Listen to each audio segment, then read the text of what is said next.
Question है a bob hangs from a rigid support by an inextensible string of length L.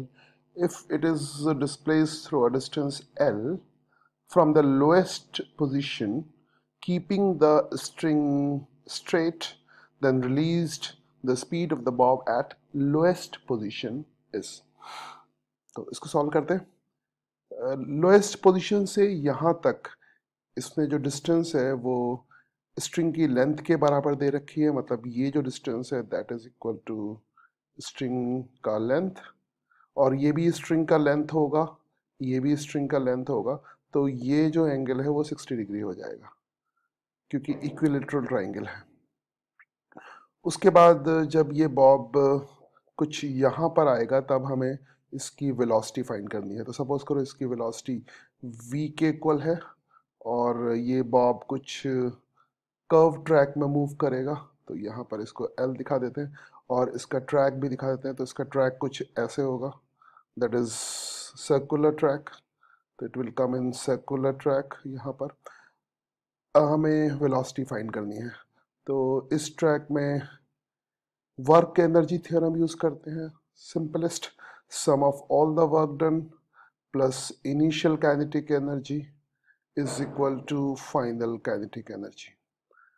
तो sum of all the work done में यहाँ पे gravity का work done होगा, gravity will act in downward direction, so this is mg, और mg का work done, तो mg के वर्क डन के लिए हमें ग्रेविटी के डायरेक्शन में डिस्प्लेसमेंट लेना होगा, और उसके लिए मैं इसको थोड़ा सा गायब करता हूँ, गायब मतलब मिटाता हूँ। तो यहाँ पर एक लाइन ऐसे ड्रॉ करता हूँ और ग्रेविटी के डायरेक्शन में ये डिस्टेंस h ट्रेवल करेगा। उसके अलावा टेंशन का जो वर्क डन होगा, क्योंकि टेंशन हमेशा ये ब्लू पाथ के परपेंडिकुलर होगा, तो work done by tension is always equal to 0।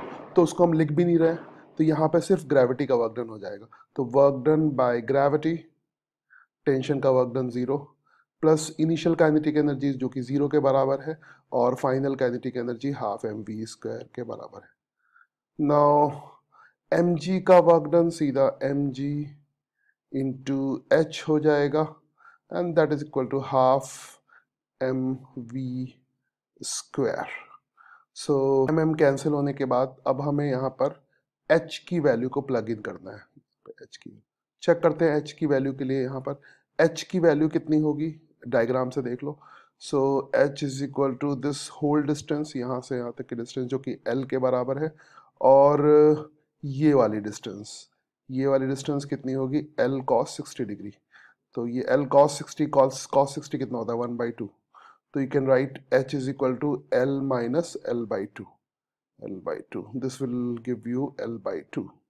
तो H की वैल्यू L/2 आ गई, उसको यहाँ पे प्लग इन कर देते हैं, तो ये आ जाएगा G इंटू H की वैल्यू हो गई L/2, that is half and v², and this 2 and 2 will cancel out, this will cancel out, this will give you v is equal to under root GL, under root GL आ जाएगा, और यही हमारा final answer होगा। This is our final answer, root GL।